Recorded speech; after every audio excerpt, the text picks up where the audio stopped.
హల్లెలూయా! దేవునికి మహిమ, ఘనత, ప్రభావములు కలుగును గాక. మరొక ఉదయకాల సమయము మీ ముందుటికి ఈ విధంగా రావడానికి దేవుడు సహాయం చేస్తూ ఉన్నాడు. మీరందరూ కూడా బాగున్నారని, మీ కుటుంబాల్లో శాంతి, సమాధానము, నెమ్మది ఉన్నదని నేను విశ్వసిస్తూ ఉన్నాను. దేవుని యొక్క దాసుడిగా ఈ విధంగా కోరుకొనుట మా యొక్క అభిలాష అయ్యున్నది. ఎందుకంటే మీ కొరకు మేము ప్రార్థన చేస్తూ ఉన్నాం. మీ కొరకు ప్రభువుని అడుగుతూ ఉన్నాం. మీ కుటుంబాల కొరకు, మీ బిడ్డల కొరకు, మీ వ్యాపారాల కొరకు, మీ ఉద్యోగాల కొరకు, మరి మీకు సంబంధించినటువంటి అభివృద్ధిదాయకమైన ప్రతి అంశము కొరకే ప్రభుని అడుగుచూ ఉన్నాం. మరి ఇలా ప్రభుని అడుగుతూ ఉన్నప్పుడు మరి మీ నుండి మేము ఆశించవలసింది ఏమిటంటే మీరు క్షేమముగా ఉన్నారా లేదా అని ఆశించడంలో ఏమాత్రం కూడా మరి తప్పు లేదని నేను భావిస్తున్నాను. ఎందుకంటే ప్రభుని అడిగాం, మరి అది మీకు ఇవ్వబడుతుందా లేదా అని తెలుసుకోవాలి కాబట్టి ఈ ప్రశ్న అడుగుతున్నాను. బాగున్నారని నమ్ముచూ ఉన్నాను. ప్రియ సహోదరుడా, సహోదరి, ఈ ఉదయ కాలమునే మరి మేల్కొలుపు ప్రార్థన ద్వారా మీ ముందుకు వస్తూ ఉన్నాం. ఈ ఉదయ కాల సమయం చాలా శ్రేష్టమైనది. ఉదయముననే నీ యొక్క వ్యూహమును నువ్వు రచించుకోవాలి.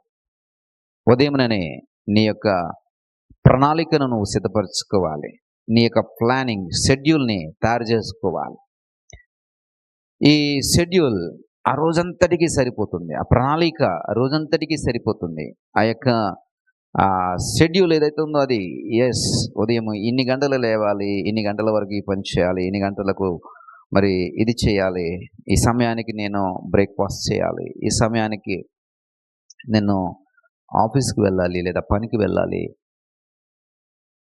ఈ సమయానికి నేను ఫలానా బ్యాంక్ వెళ్ళాలి, లేకపోతే ఫలానా వ్యక్తిని కలవాలి, లేదా వేరే కార్యక్రమం ఉంది, ఆ కార్యక్రమానికి వెళ్ళాలి, మందిరానికి వెళ్ళాలి, మందిరంలో ప్రార్థనలో నేను ఉండాలి, మందిర కార్యక్రమాల్లో ఈరోజు నేను ఏం చేయాలి. ఇలాగా డైలీ షెడ్యూల్ అనేది నీ యొక్క అనుదిన ప్రణాళికలో ఉండాలి. ఈ అనుదిన ప్రణాళిక నువ్వు ఎంత బాగా సిద్ధపరచుకుంటావో నీ రోజు అంత బాగా జరుగుతుంది. ఈ డైలీ షెడ్యూల్ అనేది ఎంత ఉదయముననే నువ్వు ప్రారంభిస్తావో అంత ఎక్కువ పనులు నువ్వు చేయగలుగుతావు.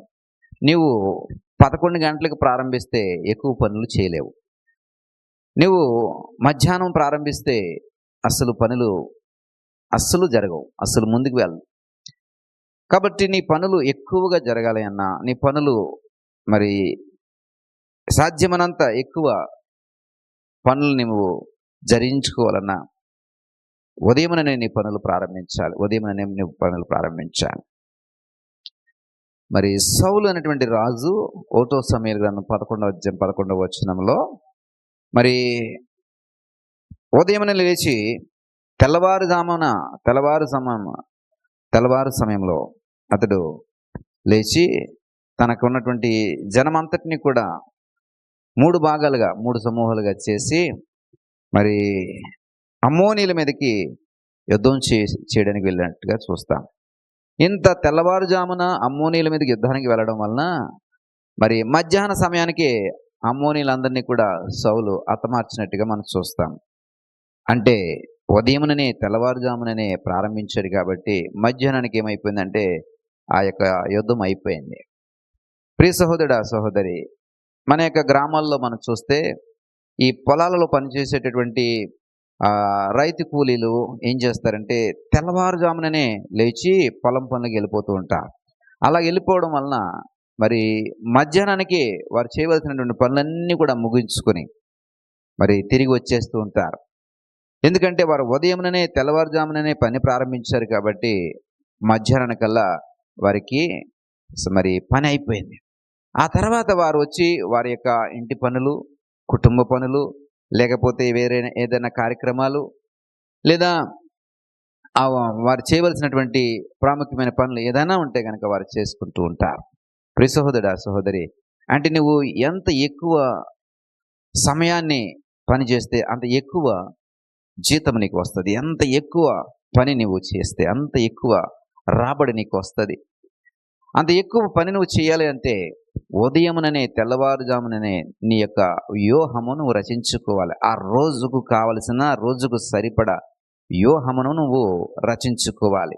కాబట్టి ప్రియ సహోదరుడా, సహోదరి, వ్యూహ రచన కొరకే తెల్లవారుజాముననే లేచి ప్రార్థన చేసి, ప్రార్థన ద్వారా నీ వ్యూహ రచనను ప్రారంభించి, మరి దినమంతటిని కూడా మరి లాభం పొందే విధంగా, దినమంతటిని కూడా నీకు మేలుకరంగా పొందుకోవడానికి, దినమంతటిని కూడా మరి నీకు జీతం వచ్చేటటువంటి రీతిలో ఆ ప్రణాళికను సిద్ధపరచుకోగలిగితే ఆ రోజును నువ్వు సరైన రీతిలో వాడుకున్నట్టుగా ఉంటుంది.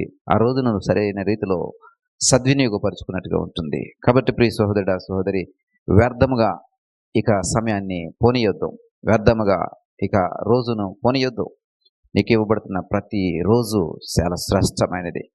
నీకు ఇవ్వబడుతున్న ప్రతి నిమిషము చాలా శ్రేష్టమైనది. నీకు ఇవ్వబడుతున్న ప్రతి గడియ చాలా శ్రేష్టమైనది. కాబట్టి సరైన రీతిలో సద్వినియోగపరుచుకొని మేలైన కార్యములు, గొప్ప కార్యములు, ఉన్నతమైనటువంటి కార్యములు చేయడానికి మరి వ్యూహ రచన జరిగించమని ప్రభుపేట మనవి చేస్తూ నేను ప్రార్థన చేసుకుందాం. దయగల తండ్రి, ఉదయముననే తెల్లవారుజాముననే సౌలు వ్యూహ రచన చేసి వారికి ఉన్నటువంటి సైన్యమును, జనములను 3 విభాగాలుగా విభజించి, ఇదిగో నేను అమ్మోనీయుల మీద దండెత్తి యుద్ధము చేసినటువంటి క్రమంలో మధ్యాహ్నం 12 గంటలకే వారి యుద్ధమును ముగించగలిగారు. తెల్లవారుజామున ప్రారంభించగలిగారు కాబట్టి, వ్యూహరచన చేయగలిగారు కాబట్టి మధ్యాహ్నమునకే యుద్ధము ముగించబడింది. ప్రభువా, ఇదిగో ప్రభువా, మా యొక్క పనులను కూడా మేము సరైనటువంటి ప్రణాళికతో, సరైనటువంటి ప్లానింగ్తో మేము సిద్ధపరచుకోగలిగితే ఎక్కువ పనులు మేము చేయగలుగుతాం, ఎక్కువ కార్యాలను మేము చక్కబెట్టగలుగుతాం, ఎక్కువ లాభసాటికరమైనటువంటి పనులు మేము చేయగలుగుతాం. ప్రభా, ఈ విధంగా ఇవ్వబడుతున్న ప్రతి నిమిషాన్ని, ప్రతి గడియని, ప్రతిరోజుని కూడా మేము సద్వినియోగపరచుకోవడానికి మా అందరికీ మీ కృపను అనుగ్రహించి, తెల్లవారుజాముననే మా వ్యూహరచన జరుగుటకు మేము వివేకమున లేచి మేల్కొలుపు ప్రార్థనలో ఉండటకు సహాయం దయచేయండి. మహిమ, ఘనత, ప్రభావం మీరే పొందుకుని మన యేసు వారి నామమును బట్టి ప్రార్థించి వేడుకొని పొందుకుంటున్నాం తండ్రి. ఆమేన్.